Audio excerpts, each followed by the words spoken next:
I'm learning so much. I hope you guys are enjoying this as much as I am. This is really cool.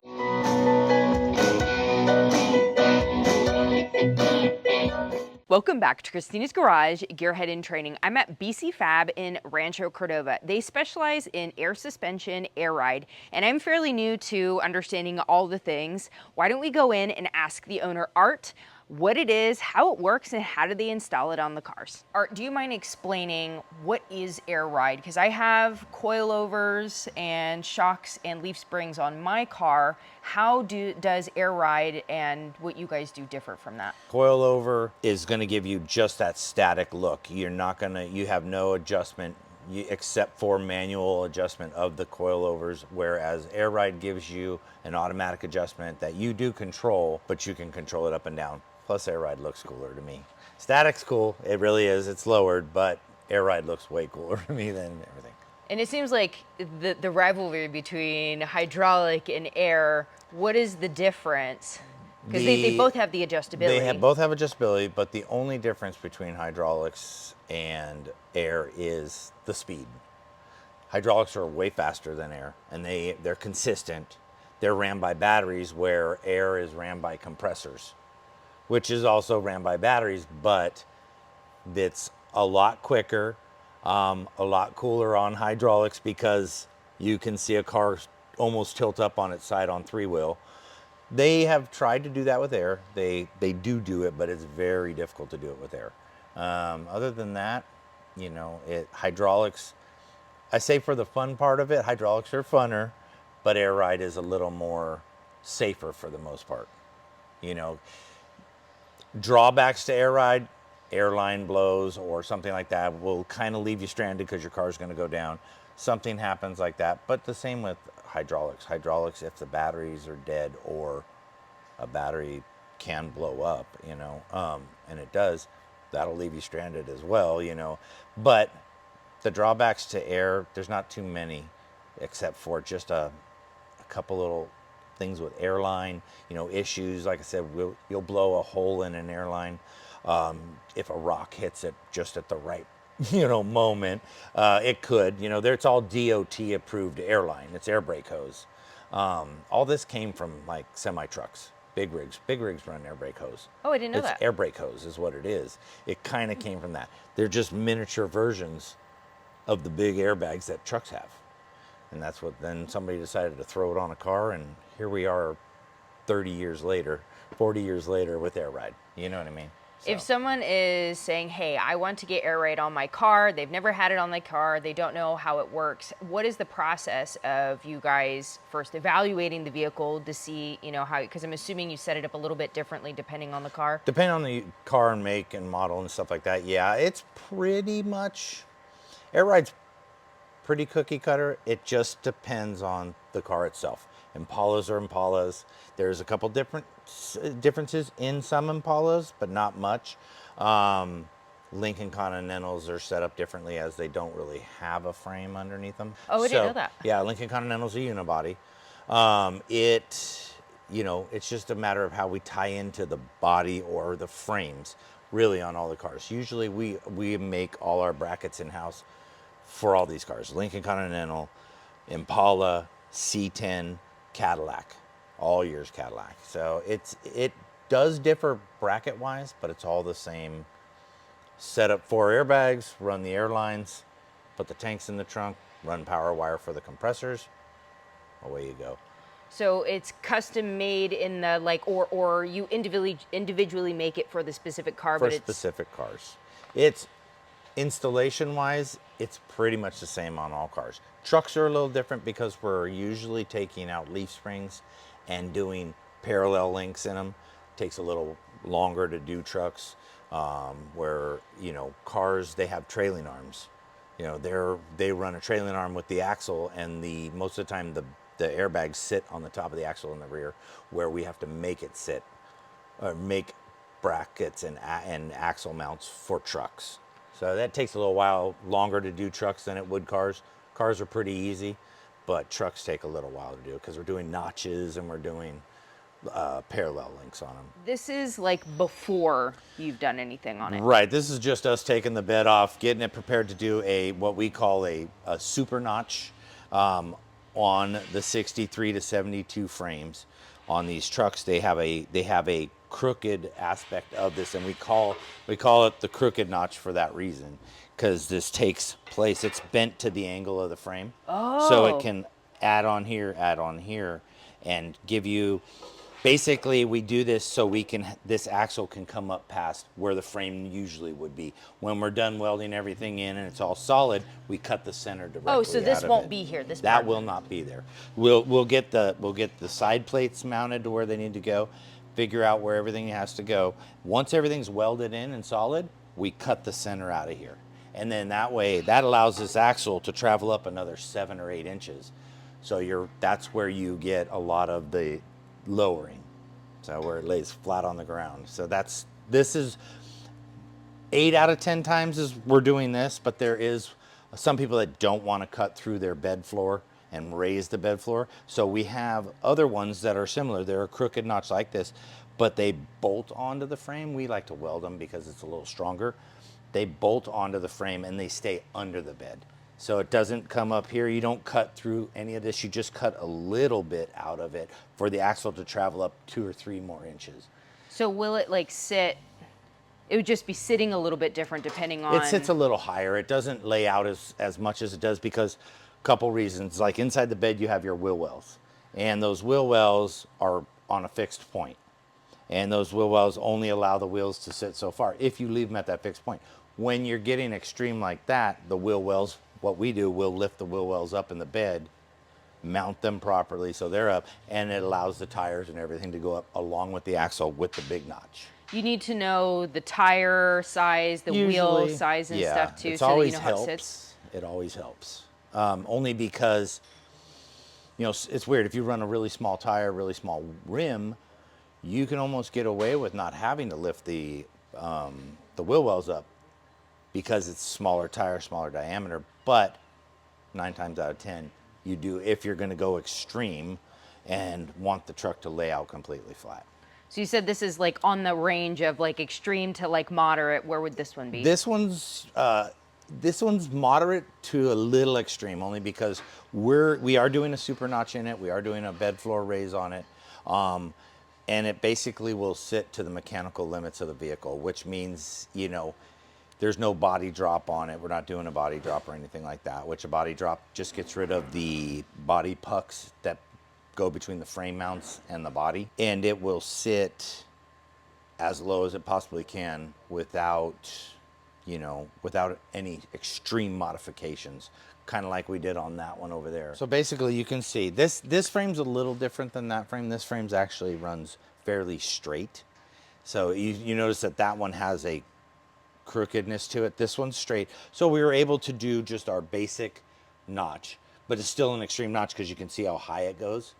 And this one right now, as you can tell, the whole truck is laid out on the ground. The body panel like almost touching. Yeah, it meets the ground. And that's what the notch, that's what I was explaining over there. That's what the notch does for air ride in the trucks.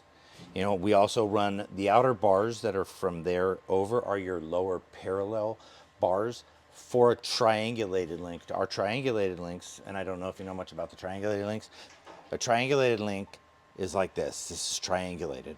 So that rear axle that usually would have what they call a panhard bar on it, the panhard bar stops the axle from doing this. Like if you're turning, the axle doesn't go this way. So if you don't want to do a panhard bar, which it can tend to kind of make the rear end walk weird, what they call walk weird, it gets rid of that and allows it just to go straight up and down instead of it going to the side a little, this and that. It helps stabilize. Yeah, so that's the triangulated portion of that helps it stabilize the side to side and get rid of that panhard bar. But still, and then this is a perfect example of how the notch works. You can see where that axle sits way up in there now that the notch is there. The frame would usually be down here, and that's where the axle would usually stop. But now that the notch is in there, that's why we do this on trucks. And this is what takes us a little longer on trucks. Because you're doing the metal work. We're reconstructing the frame to have more room for the axle to move up and down. So the frame, you didn't do all of the frame. All you did was the notch The part. back on half this. stuff, yeah, we did the bridge right here, the back half with the notch, and everything else was pretty much stock.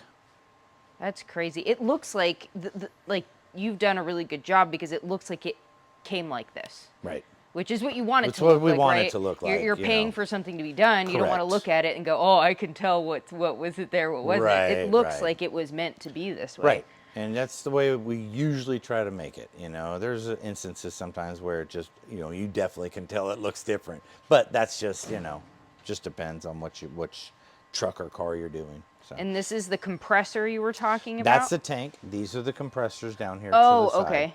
So those compressors will fill this air tank. In return, that is a valve block. That's the temporary valve block there, but that is a valve block that we will be using that will run out of the tank into that, and out from that valve block, it basically backs up the bags and controls each corner of the bags, these airbags right here. They're ran by DOT air brake hose. This is that air brake hose I was telling you. Again, it's wonderful state of California. You're not supposed to have modified suspension. You know how that goes. Oh, So interesting. it's one of those things where this is strictly show car stuff, Yeah. you know. So That's why you should get involved with the SEMA Action Network, because SEMA Action Network is actually protecting our rights to modify our own right, vehicles. yes, Because we do go to SEMA. So yes, I'll probably check into that. I For could probably sure. introduce you to Yeah, people too. So, like, and all absolutely. of you guys have the ability to have your voices heard too. I'll put some more links in the bottom. They are the action arm of SEMA, so they're Okay. getting really involved with protecting our rights to be able to do all this Sweet. stuff. Yeah, I know. There's been a lot of saying about this is going to go away or that's going to go away. Until it actually does, we don't know, you know. But it's just we've been doing this for so long that it would definitely suck if we couldn't do this to our cars. Well, and there's culture too. It's Like, self-expression, really. You know, yeah. I have this in my mind, and this is what I want to look at, and then they'll come to us to do that, and then hopefully we hit the nail on the head and get it right to where they want to, which we do most of the time. And that way everybody's, you know, that's basically how this is. You know, you have an idea of how you want your car, and you know what it looks like in your mind. But when it comes to fruition and it's there and it's laid out or whatever you do to it, we hit the mark. Well, and you So can, it's like, cool. all the cars that were here on Saturday at the car show, Mm-hmm. you had some same cars. They all were different. They Oh, all yeah. had like each person's individualized Correct. things that they like, what they don't like, whether you like air or hydraulic. Like, everybody's got Mm-hmm. Right. their own personal Oh, yeah. opinion, and you can, like, as you were saying, you're yes, you might be doing the same thing. It is custom because you're actually doing it on the vehicle one on Right. one. You're not like just putting the exact, like, you actually Right, it's did one this by off hand. for this vehicle, you Yeah. know, and we could have 3 of these in the shop and be doing the same thing, but they're all different.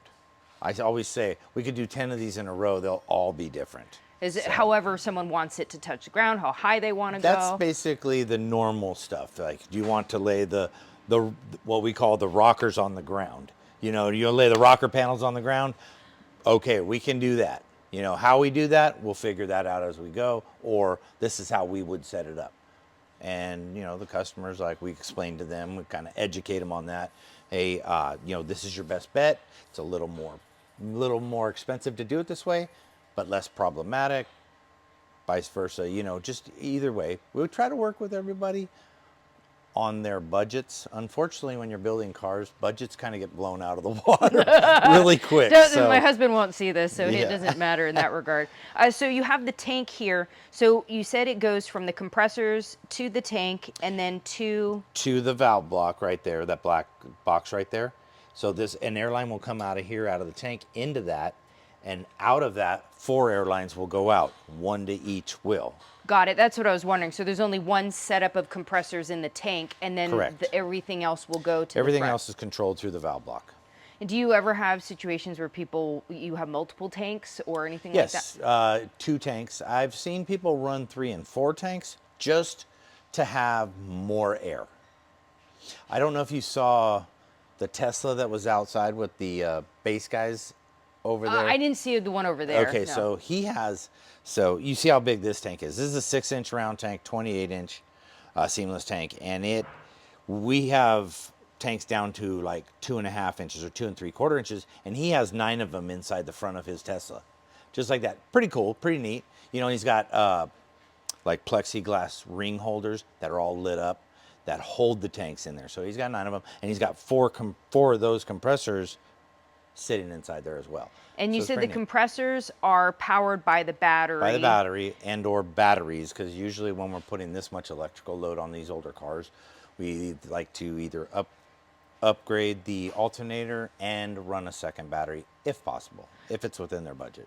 In a Tesla example where it's an electric car, how do you do anything different to navigate that?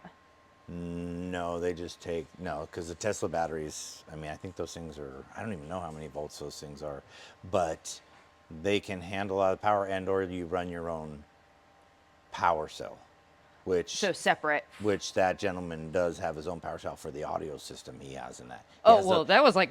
Yeah, he has a lithium power cell in that thing that's huge, and it, you know, he could play it for days until it's done, and that's the cool part about that. He does have other electronics that are tied into the vehicle, within the vehicle, and I'm not sure if the compressors, if they did, because I had a friend of the shop who also helps us from time to time and does air ride. He did the setup on that car because he works for them, and I think he tied it into the car's electrical system. That's really neat. So, and again, as you said, it's each individual depends on Right. what you want, what the application's going to be, Absolutely. the specific car, how you want it to look Right. too, right? And where you want things positioned in. Older cars, newer cars. Newer cars, the only difference between older cars and newer cars, you have older trucks and cars that require an airbag for the air suspension side of it, if you do air suspension. So that's going to give you your up and down. And then on the newer stuff, on newer cars, let's say Dodge Challengers, whatever, they have what they call, you know, they all have struts in them. And struts are a spring with a shock. That's how they're set up. There's certain companies that make a strut bag, is what they call it, and you take the strut out, replace it with an air strut, and it gives you the lift and lower. So That's interesting. we do new car stuff too, but a lot of our business here is a lot of the old classic stuff. So. Yeah. And so the other one you said on the range of extreme, it was kind of moderate, more extreme. Where's this one sit? You said This it's one's more... like extreme level 1, if you will. Like it's extreme level 1 or level 2-ish, you know, only because, I mean, you can't get any lower than this. You know what I mean? So I can actually say it's pretty extreme, you know, to lay a truck completely flat on the ground and still pop it up and be able to drive it and go home. It's pretty extreme, you know, so, and it's a lot, there's a lot that goes into it. And then like that truck over there, that has a full chassis underneath it to allow it to do this. And the geometry and trajectory or geometry of everything is far superior than to just us doing modifications to an existing frame. Yeah. Just walking by this one, because the other ones were flat, and then you Right. did the notch. The notch. This one comes up at an angle, then has the notch, and then this is even higher up than... Right, to keep everything up off the ground when the truck is laid out. You want to make sure that your frame isn't going to drag for the most part. Don't get me wrong, underneath the chassis, that frame's probably that far from the ground. So, and this chassis, if it wasn't on the wheel dollies right now, this thing, I'm sure you saw it at the show when it was laid out. This thing is the same as that one. It will lay the whole body on the ground. The only difference between these three trucks, or that truck that we were just at, is this is a full complete frame through chopping block chassis or CB chassis out of Fresno. They have done an amazing job putting these frames together, being able to get these trucks to lay out, not only to lay out and look cool, but riding wise, they are phenomenal. They drive really well, they handle well. So the old trucks and the old frames are great and all, but when you can put a new frame underneath it and get modern driving abilities out of an old vehicle, I suggest doing it because it makes a world of difference.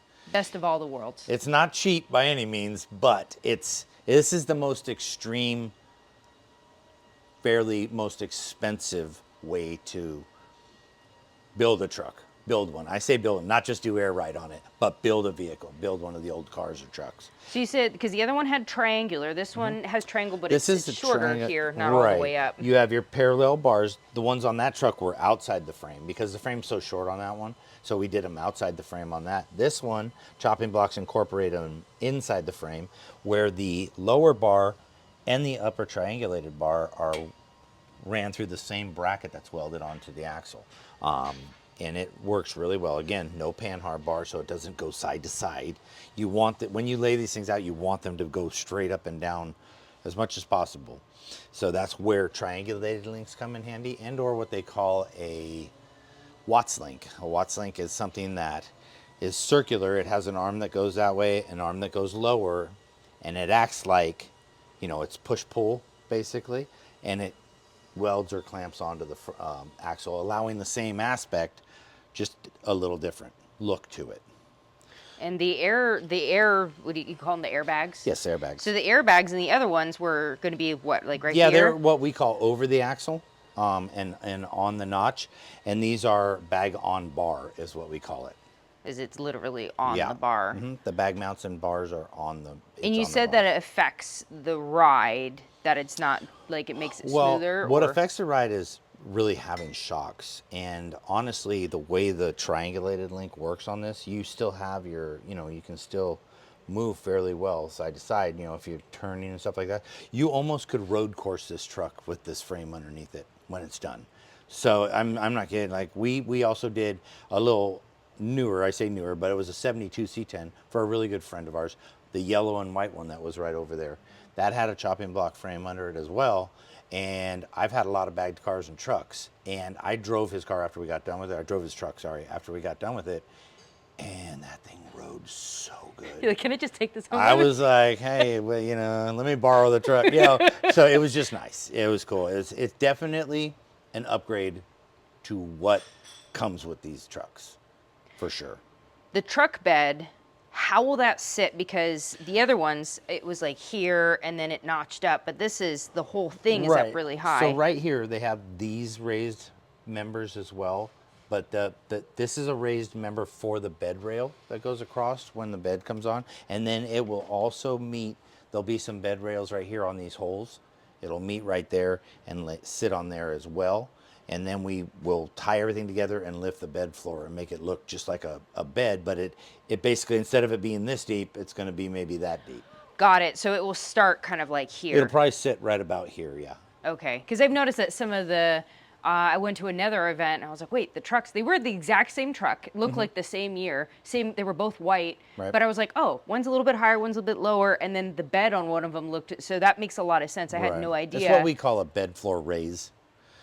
Some beds on these trucks, like the newer C10s and all that, are metal bed. So we're having to cut the seam out of the bed, and or this pretty much most of the center of the bed and the wheel wells to lift everything up. But then we build a metal frame to be able to hold all the bed wood and or however they want to do it, or bring the whole metal bed up.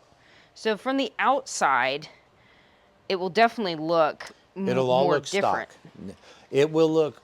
The only difference you could tell, honestly, without looking at, obviously, it was going to be your bed floor raise, because the bed's not going to be as deep as it was. Yeah. Wheel wells will be up, and obviously the wheels are not stock. Your wheels. So these wheels. These are going to be up like this high, right? When yes. the axle comes all the way up. Mm-hmm.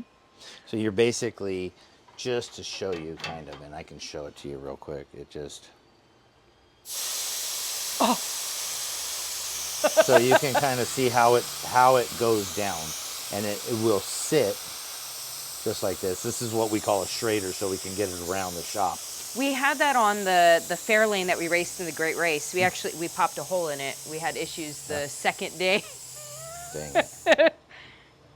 So it wasn't like lifting up super high. It was more like standard, but we had the air on there. So like it makes a lot more sense on how it works, because we were rubbing really hard when we were taking turns. Right, I gotcha. Like yeah, having so- eggs in the back because it wasn't holding the pressure. Gotcha. Because I think that was leaking, and then there was definitely a hole on the side. So that like it relates a little bit to what this is. So you see now, you see kind of see how high the wheels go up? Yeah. So this is one of the main reasons why we lift the wheel wells up in the beds, is because the wheel wells are only so high, and if you leave them stock, it's going to sit on top of the tire. That's because it would why only they go do to that. like down here. Correct, yeah, correct. So this would be all the way down where it's seated. You can see it sits right. I mean, you couldn't even put your finger between the frame and the axle. Yeah. Same in the front. It's going to lay itself out. But at the end of the day, it'll still look just like the truck did, just cooler. And laid out. we'll show you guys the remote in a little bit, but I saw the remote that does the, you could do one side or the other all together. So when you did that, it only has one little thing how does it control? So that's controlled through the valve block as well, or this tank right here, and I don't know if you can see it, but the tank see the little ports on the side? So this has, you know the valve block I showed you in that truck? Yeah. This has the valve block in the tank. So you have because that one was like here. Right, you have your 2 outs here for this side, and you have your 2 outs for that side, front and rear. So it's inside the tank, so you don't have any extra mounting stuff to worry this about. is just temporary, routed this way that you have it all Yeah, together. just temporary, so we can lift the truck up and move it around. So these are going to be going directly to here. To the tank, correct. Okay, that's how I was Yeah. like, wait, but that only works all together. Okay, that makes a lot. That's more just sense. all together on a T, just so we can move it around the shop. Yeah. That makes a lot of sense. That is so cool. I didn't realize so much goes into it. A lot of people use those Schrader T's when they're building vehicles, only because, again, same thing, to be able to move it around the truck. Let's lay it out. Let's see where it sits. Okay, we need a little bit lower, or perfect, it's done. Let's call it good. Let's move on to the next part of the Well, that's actually project. The Schrader valve was what we had on the Fairlane. So I don't think it was meant to. So you probably had air shocks. I think so. So you could do Schrader valve for both, or there's separate Schrader valves, one for this side, one for that side. But most likely in the rear, you would have one Schrader for the rear. And it went this way. Yeah, and it would go around to the air shocks and lift the car up a little bit. And I think it was just to the rear because that was what was scraping. That's usually we were what coming it is. around a turn, and I think something was rubbing, and then it popped a hole, and then I hear, oh my That's God. usually from a Schrader into a T, basically, but that's what we call a Schrader T. So you can, like I said, it's for when we're building these things, you can just move them around, or, you can do airbag stuff like that, but it's not recommended to do it. It's good for temporary for use in like the shop and stuff, getting it up, move it around, looking at it, letting it down, letting it up, putting it up, see what your movement is on the frames. That's what. So I don't think the Fairlane even had like a tank or anything. No, it was probably just the shocks. Your shocks, basically your shocks were air shocks, so they look just like shocks, but the up here was rubber, and I guarantee you it would just expand, inside the shock. It looked like a normal shock, but inside the shock there was an air aspect. There's a little airbag inside of it that would open and let the air out, put the air in. That's like an That's in-between. more for load or if the rear end of the car is. I see it a lot when we get cars in. We'll take air shocks off the cars because we're putting airbags on the car. So we take a lot of air shocks off the car. A lot of people do that just as temporary, like because they want to be able to lay it out, but don't quite have the time or resources or money to bag their vehicle. But that's a fairly cheaper option to do to make it lowered in the rear. So is that's not considered air ride? No. So that's just air shocks. Yes and no. Air shocks. And air shocks are part of the ride, but it's not considered like full-on aftermarket air ride. Because these you don't have any. What kind of shocks are these? These are KYB shocks.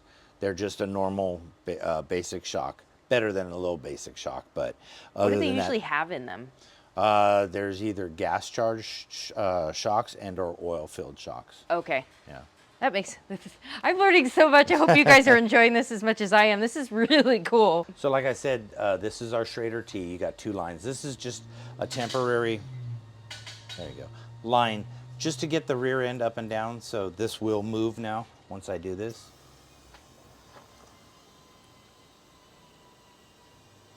And that lifts it up so we can move it around the shop and it's not just dragging on the ground. to tie in the whole truck, the experience with building the truck with a frame underneath it. They do build these frames. They do build them for coilover and or air. So either way, This company. this company will do Okay. coilover or air. Your air ride obviously is going to ride. I think air ride on these, on the frames at least, ride phenomenal. And it looks cool because you can pull up and always lay it out and look cool, like look, you know, check me out. But the way they ride is the biggest thing, that to me. So you're taking something that's, what is this, 56 or 59, and you're taking something that's over 75 years old and making it handle like our new trucks and cars. So kind of says something, you know. There's a lot of companies out there that make frames. Chopping block, we just so happen to be, you know, representatives for them. Chopping block, I always say this, for the money, is a really good option to do on these. So. Then it depends. So your choice of what you want to do Right. depends on all of Absolutely. the things. There, like I said, there's a lot of manufacturers of frames out there. There's a few bigger ones than others, but you know, it's your option. There's a lot of options out there to do it. They all ride. They all have their characteristics that make them really good. Most of the time, all these frames, like I said, a lot of hard work, R&D goes into these frames, so they make them last and work well. Which is important, especially when you're having something move, not be static. Absolutely. You know, you still need it to be good when it's static, but like there's more movement involved. You have to make sure Correct. things don't rub. Right. Things aren't rubbing. Things are going to last. You know, you're not going to have any issues with your airbags. You know, hopefully not. Like I said, the only issues you could ever have with airbags is if there's leaks. You know, and leaks will obviously cause the car to go down or truck to go down. But other than that, it's pretty straightforward. It's come a long way in the last, I'd say 25 years, 20 to 30 years with the air ride stuff. Since it's 2025, they've been bagging cars since, you know, 1975 really, but more so the 1990s, early 90s and 80s. Because that's when they started like really dropping their cars Right, to the and ground. it's come leaps and bounds since then. So the whole air ride industry, it still has that stigma to it. Oh, it's air ride. It can't be that good. You know, it's a lot better than it used to be. And I noticed on the front of this frame too, it comes up like they made it that way, so Correct. that the body is lower, and then this gives you more Body's room. lower, and the cross member that goes under the motor is higher, because that's what you're trying to do. You're trying to make sure that the cross member, right here, see how flat that cross member is under there? You're trying to keep that up off the ground. So it's usually bigger? It's usually bulkier, and I can show you on this truck. Mm-hmm. It's a bulkier setup, and it goes like this under the truck. So you're trying to not do that, because you know, if you want the truck to lay out as much as it does, you want that as level as possible. That's really cool. And then so the air bags on the back were, would you say bar? They're bag on bar. Bag on bar, in and the this rear. one is. And this is the classic. It's, for lack of a better term, it's like a Mustang 2 front end. It's upper lower control arms, bag mount set up for the lower control arm. So similar to a Mustang 2 setup.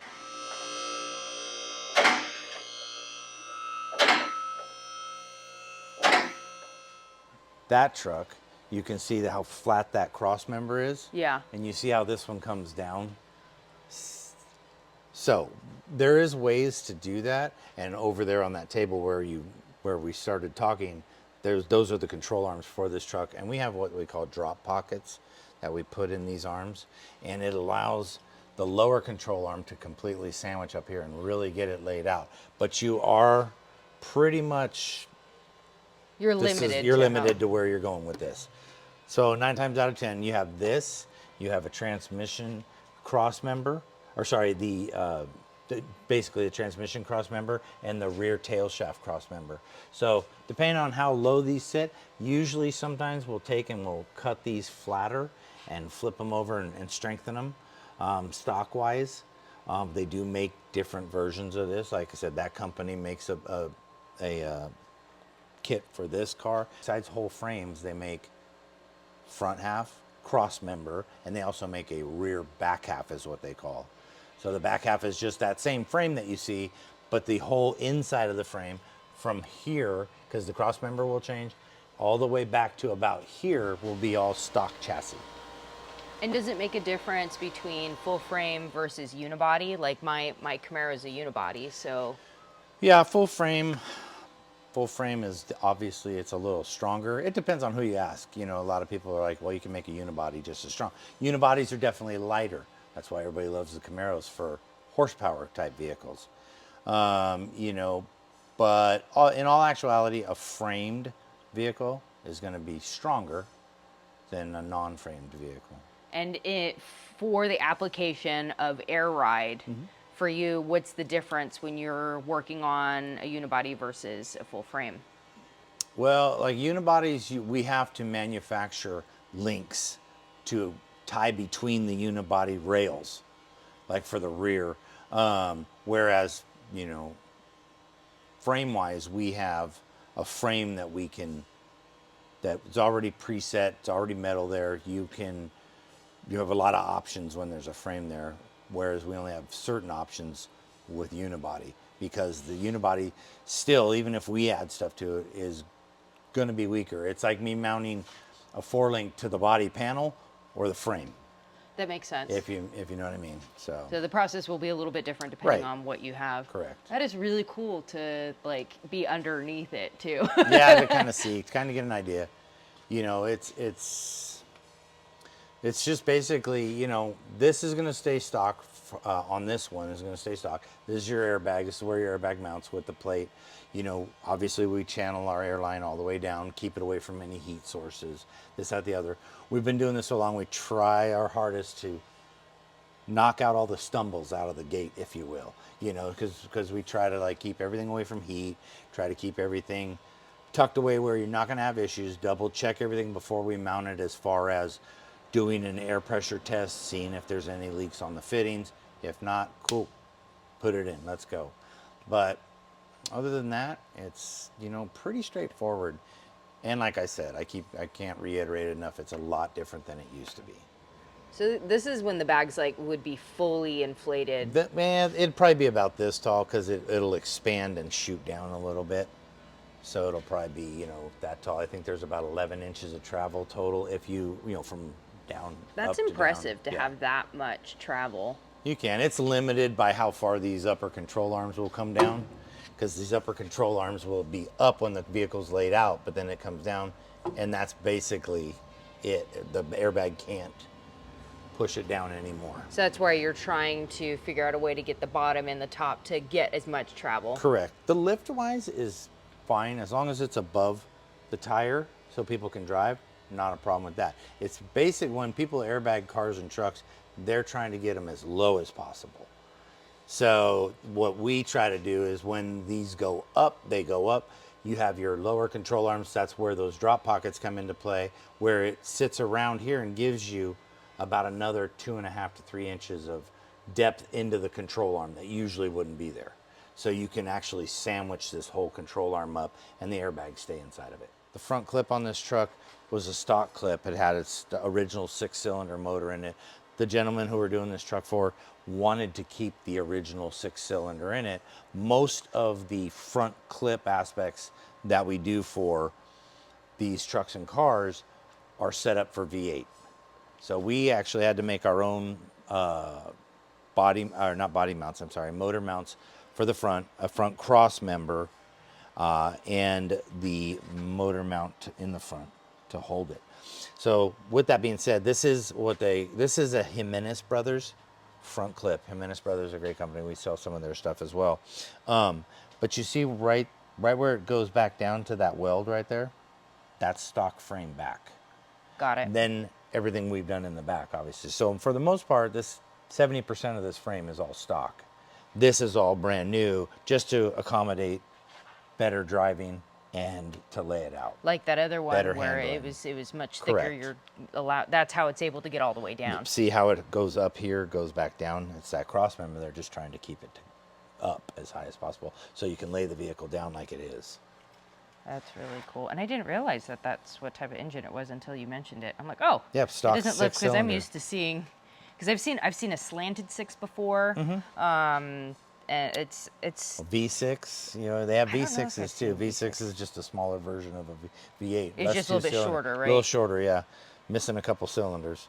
But other than that, like I said, most of the time, it's very rare that you get somebody that will keep a stock 6-cylinder in it. But the gentleman loves this stock. And honestly, this thing ran really good.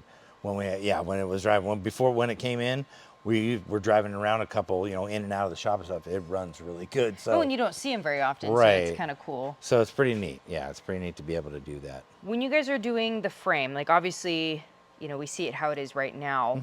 You take the whole front end off, like This whole front clip, there's 2 bolts. You see those bolts that are sitting up right now? Yeah.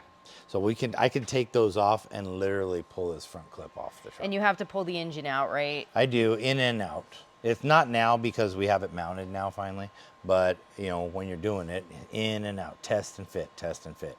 So again, that's where a lot of the cost comes into play, because it's not just like, oh, we've done this 100 times. Like I said, every car is different. You know, we have to test and fit. You have to make sure the clearances are going to work. Oil pan's not going to hit the ground.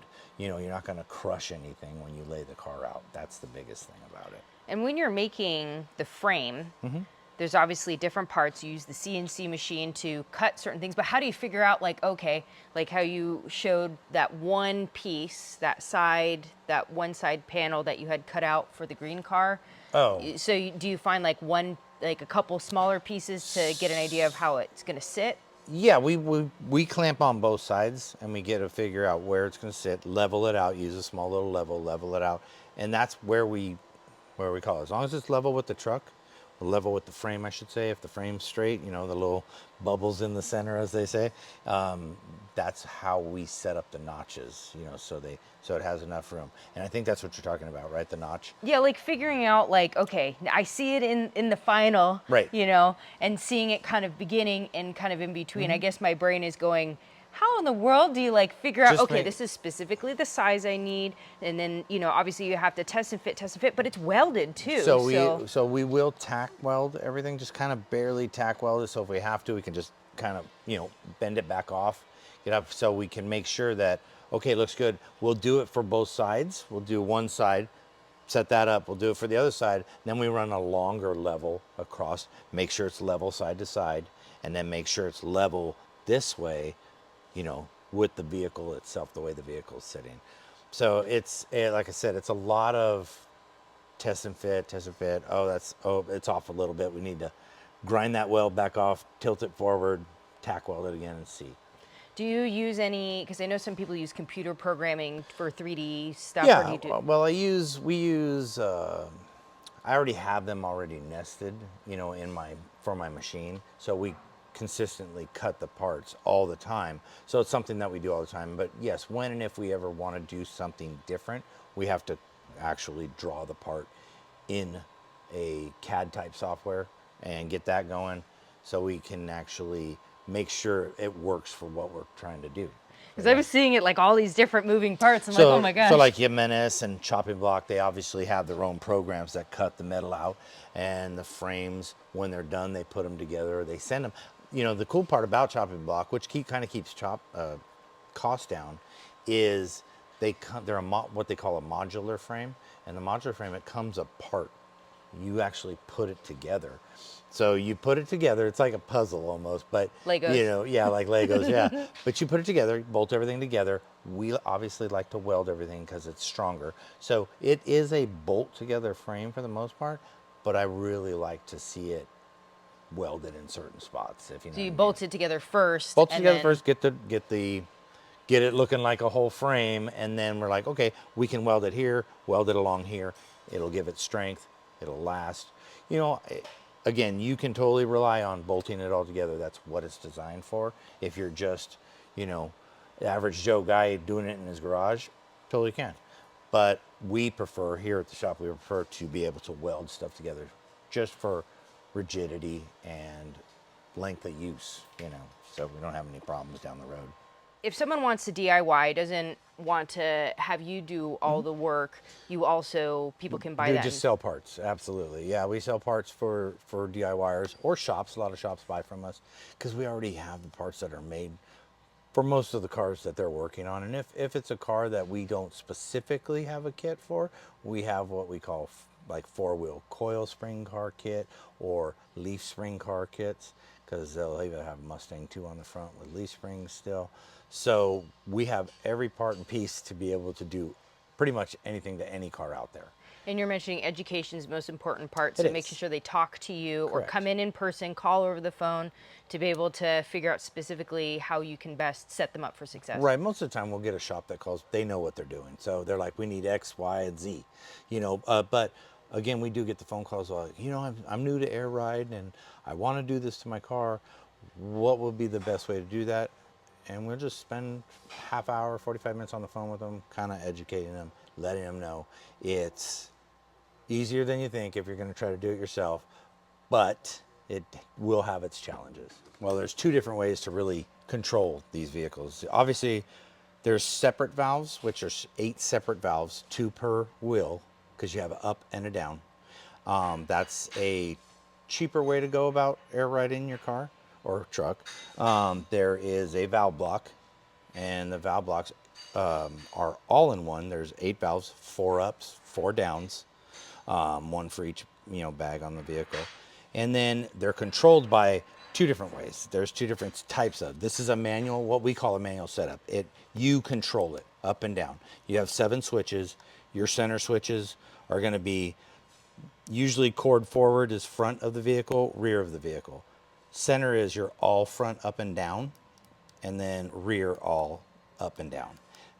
The whole vehicle up and down in the middle, separate corners on each side, on each end. So front driver, front passenger, rear driver, rear passenger. And this looks like it's hard lined in. It is. It's wired right into usually the wires that come out of the valve blocks for the most part.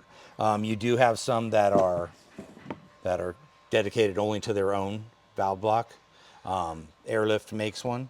Airlift has one that's called the Airlift 3P and or 3H. Difference is pressure based, which reads pressure readings in the bags, and or height sensor based, which is a little more accurate, and it's ran by an actual height sensor.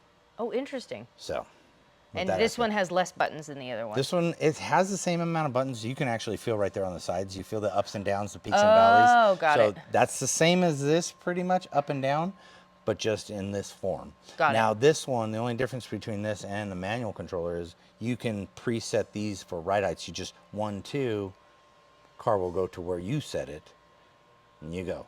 This one's wireless too. This one, it can be through an app on your phone. Okay. This one is wireless. This is our box, a BC Fab wireless airbox. This emulates this without the cord. That's what this does. We also designed it to where if this ever gets ran over or dies, charge-wise, and you can't charge it, you have these buttons on here to put the front up and the rear up and go home still. So this one doesn't have the backup. It doesn't have backup, but it's very rare that will go out. And if you do have backup, you do kind of have backup because you have your phone through the app. Got it. So your phone can still control it. It'll be just like that controller through your phone. Yeah, and you guys have some on your social media. I saw you using that. It was kind of cool to watch it in time when you were using it. Yeah. It was really neat. Yeah, so definitely lots of different options for sure. There's a lot of ways to do a lot of stuff. That's why we carry so many parts and pieces and make so many different parts and pieces, because first off, there's a lot of different cars out there. Again, like I said in the beginning, you can do the 10 of the same cars in a row. They'll all be different somehow. Well, if you guys are interested in talking to Art, going through BC Fab, you guys are in Rancho Cordova, you have Instagram, you have Facebook, yep. And you have a website? We do have a website, bcfab.com, and or call us at the shop, 916-944-3916. Yeah, and we'll be more than happy to answer any questions that you have. For all the people that don't know much about the air ride, we are here to hopefully help you with that. So. Well, they're very friendly, family-owned business, really approachable. Like, I'm a newbie not knowing anything, and Art's been very patient with me with all my questions. So if you guys are curious, they are really great people to talk to. I really appreciate it, Art. Yeah, Thank absolutely. you so much. No problem. Thanks for coming by. Yeah, of course. If you guys like this type of content, make sure you subscribe to my channel, set on your alerts, follow BC Fab, and we'll see you next time. Take it easy.